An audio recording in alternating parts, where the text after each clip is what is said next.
ವೀಕ್ಷಕರೇ ನಮಸ್ಕಾರ. ಕೇರಳ ರಾಜ್ಯದ ಕಾಸರಗೋಡು ಜಿಲ್ಲೆಯ ಕುಂಡಂಕುಳಂನ ಆನಕಲ್ನಲ್ಲಿ ಒಂದು ವಿಚಿತ್ರವಾದ ಘಟನೆ ನಡೆದಿದೆ. ಇದು ಪ್ರಕೃತಿಯ ವಿಲಕ್ಷಣ ಘಟನೆ ಅಂತ ಹೇಳ್ಬೋದು. ಆ ಆನಕಲ್ನ ನಿವಾಸಿ ಸಜನ್ ಎಂಬುವರು ಕಳೆದ 3 ವರ್ಷಗಳಿಂದ ತಮ್ಮ ಮನೆಯನ್ನ ನಿರ್ಮಾಣ ಮಾಡ್ತಾ ಇದ್ರು. ಅವರ ಕುಟುಂಬ ಅದು ಮಧ್ಯಮ ಕುಟುಂಬ, ಹಾಗಾಗಿ ಮನೆಯನ್ನ ಕಟ್ಟಬೇಕಂತ ಹೇಳಿ ತಮ್ಮ ಆಸೆಯಿಂದಾಗಿ ಸಾಕಷ್ಟು ಸಾಲವನ್ನು ಕೂಡ ಮಾಡಿದ್ರು. ತನ್ನ ಹೆಂಡತಿಯ ಚಿನ್ನಾಭರಣವನ್ನ ಕೂಡ ಬ್ಯಾಂಕಲ್ಲಿಟ್ಟು ಮನೆಯನ್ನ ನಿರ್ಮಾಣ ಮಾಡಿದ್ರು. ಸತತ 3 ವರ್ಷಗಳ ಕಾಲ ಹಂತ ಹಂತವಾಗಿ ಮನೆಯ ನಿರ್ಮಾಣ ಕಾಮಗಾರಿ ಆಯಿತು. ನಾಡಿದ್ದು ಆಗಸ್ಟ್ 23ಕ್ಕೆ ಆ ಮನೆಯ ಗೃಹ ಪ್ರವೇಶ ಮಾಡಬೇಕಂತ ಹೇಳಿ ತೀರ್ಮಾನ ಮಾಡಿದ್ರು.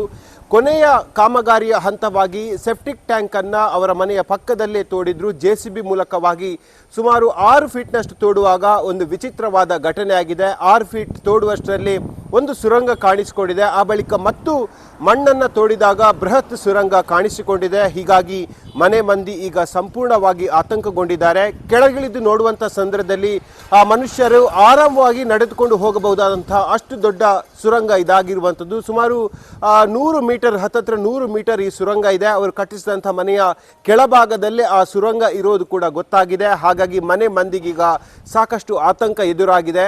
ಇದು ಪ್ರಕೃತಿಯ ವಿಸ್ಮಯವೋ ಅಥವಾ ಸಜನ್ ಅವರ ಕುಟುಂಬದ ದುರಾದೃಷ್ಟವೋ ಗೊತ್ತಿಲ್ಲ. ಆದರೆ ಆ ಮನೆ ಮಂದಿ ಈಗ ಸಾಕಷ್ಟು ಚಿಂತೆಯನ್ನು ಕಂಡುಕೊಳ್ತಾ ಇದ್ದಾರೆ. ಕಣ್ಣೀರೇ ಅವರ ಇಡೀ ಜೀವನದಲ್ಲಿ ಈಗ ಹೋಗ್ತಾ ಇರುವಂಥದ್ದು.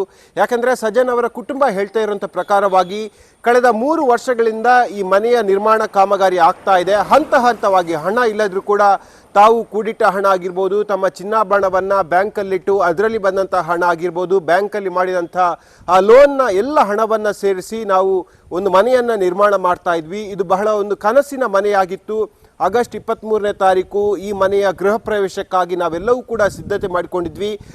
ಇಂತಹ ಒಂದು ಘಟನೆಯಿಂದಾಗಿ ಸಾಕಷ್ಟು ನೋವಾಗಿದೆ ಅನ್ನೋದನ್ನು ಸಜನ್ ಕುಟುಂಬದವರು ಹೇಳ್ತಾ ಇದ್ದಾರೆ. ಜೊತೆಗೆ ಅಲ್ಲಿನ ಸ್ಥಳೀಯ ಗ್ರಾಮ ಪಂಚಾಯತ್ ಅವರು ಆ ಮನೆಯನ್ನು ತೆರವುಗೊಳಿಸಬೇಕು, ಯಾವುದೇ ಕಾರಣಕ್ಕೂ ಆ ಮನೆಯಲ್ಲಿ ತಾವು ವಾಸಿಸೋಕೆ ಯೋಗ್ಯವಾದುದು ಅಲ್ಲ ಅಂಥೇಳಿ ಸ್ಥಳೀಯ ಅಧಿಕಾರಿಗಳು ಕೂಡ ಹೇಳಿದ್ದಾರೆ. ಹಾಗಾಗಿ ತಮ್ಮ ವಸ್ತುಸ್ಥಿತಿ ಏನಿದೆ ಅದನ್ನು ಈಗ ಜಿಲ್ಲಾಡಳಿತ ಮುಂದೆ ತೆರೆದಿದ್ದಾರೆ. ಜೊತೆಗೆ ಇದಕ್ಕೆ ಸಾಕಷ್ಟು ಕಾರಣ ಏನಿರ್ಬೋದು ಅನ್ನೋದ್ರ ಬಗ್ಗೆ ಚರ್ಚೆಗಳು ಕೂಡ ಆಗ್ತಾ ಇದೆ. ಒಂದು ಹಂತದ ಪ್ರಕಾರವಾಗಿ, ಒಂದು ಮಾಹಿತಿಯ ಪ್ರಕಾರವಾಗಿ ಭೂಮಿಯ ಒಳಭಾಗದಲ್ಲಿ ಅಂತರ್ಜಲದ ಹರಿವಿನಿಂದಾಗಿ ಅದು ಸುರಂಗವಾಗಿಯೇ ಈ ಹಿಂದೆ ಕೂಡ ಇದ್ದಿರಬಹುದು, ಸುರಂಗ ಮೂಲಕವಾಗಿ ನೀರಿನ ಹರಿವು ಕಂಡಿರಬಹುದು ಅನ್ನೋ ಒಂದು ಚರ್ಚೆ. ಆದರೆ ಮತ್ತೊಂದು ಚರ್ಚೆ, ಕಾಸರಗೋಡು ಭಾಗದಲ್ಲಿ ದಕ್ಷಿಣ ಕನ್ನಡ ಜಿಲ್ಲೆಯ ಕೆಲ ಗಡಿ ಭಾಗದಲ್ಲಿ ಕೂಡ ಇಂತಹದೊಂದು ನೀರಾವರಿ ಪದ್ಧತಿ ಇದೆ. ಗುಡ್ಡವನ್ನು ಲಂಬಾಕಾರವಾಗಿ ಕೊರೆದು, ಅಂದರೆ ಒಳಗೆ ಕೊರೆದು ಅದರಲ್ಲಿ ನೀರಿನ ಹರಿವನ್ನು ಕಂಡುಕೊಳ್ಳುವಂತಹ ಹಲವು ಪ್ರಯೋಗಗಳು ಈ ಗಡಿನಾಡು ಕಾಸರಗೋಡು ಜಿಲ್ಲೆ ಅಥವಾ ದಕ್ಷಿಣ ಕನ್ನಡ ಜಿಲ್ಲೆಯ ಗಡಿ ಭಾಗದಲ್ಲಿ ಆಗ್ತಾ ಇರುವಂಥದ್ದು. ಆ ಮಾದರಿಯ ನೀರಾವರಿ ಪದ್ಧತಿಯನ್ನು ಈ ಹಿಂದೆ ಮಾಡಿದ್ರು. ಆ ಬಳಿಕ ಅದಕ್ಕೆ ಮಣ್ಣು ಸೇರ್ತು.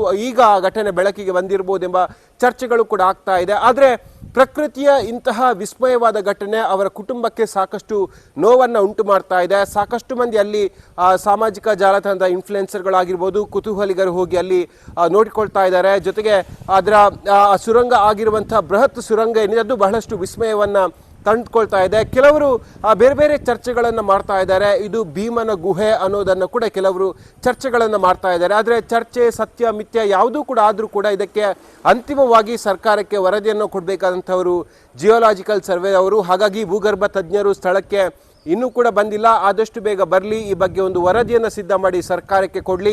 ತಾವು ಜೀವಮಾನ ಇಡೀ ಸಾಲ ಸೋಲ ಮಾಡಿದಂಥ ಹಣ, ಜೀವಮಾನವಿಡೀ ಉಳಿಸಿದಂಥ ಹಣವನ್ನು ಆ ಮನೆಗೆ ಸುರಿದಿದ್ದೇವೆ, ತಮಗೆ ಸುರಕ್ಷಿತವಾಗಿ ಮನೆ ಮತ್ತೆ ಹಿಂದಿರುಗುವಂತೆ ಇರಲಿ ಅನ್ನೋದು ಈಗ ಸಜನ್ ಕುಟುಂಬವರು ಬೇಸರವನ್ನು ವ್ಯಕ್ತಪಡಿಸಿದ್ದಾರೆ. ಸರ್ಕಾರಕ್ಕೆ ಕೂಡ ಆಗ್ರಹವನ್ನು ಮಾಡ್ತಾ ಇದ್ದಾರೆ.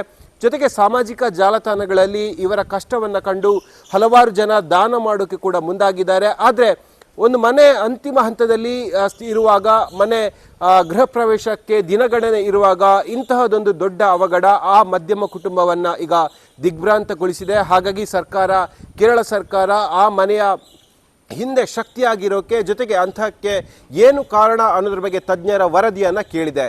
ವೀಕ್ಷಕರೇ, ಇದು ಇವತ್ತು ನ್ಯೂಸ್18 ಡಿಜಿಟಲ್ನ ವಿಶೇಷವಾದ ಕಾರ್ಯಕ್ರಮ. ಮುಂದಿನ ಬಾರಿ ಮತ್ತೊಂದು ಸುದ್ದಿಯೊಂದಿಗೆ ನಿಮ್ಮ ಜೊತೆ ಹಾಜರಾಗ್ತೀನಿ.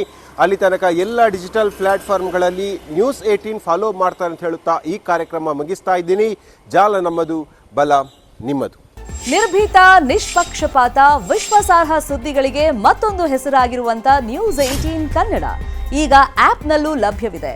ದಯವಿಟ್ಟು ಇಲ್ಲಿರುವಂತ QR ಕೋಡ್ ಸ್ಕ್ಯಾನ್ ಮಾಡಿಕೊಂಡು ಆಪ್ ಡೌನ್ಲೋಡ್ ಮಾಡೋದಕ್ಕೆ ಮರಿಬೇಡಿ.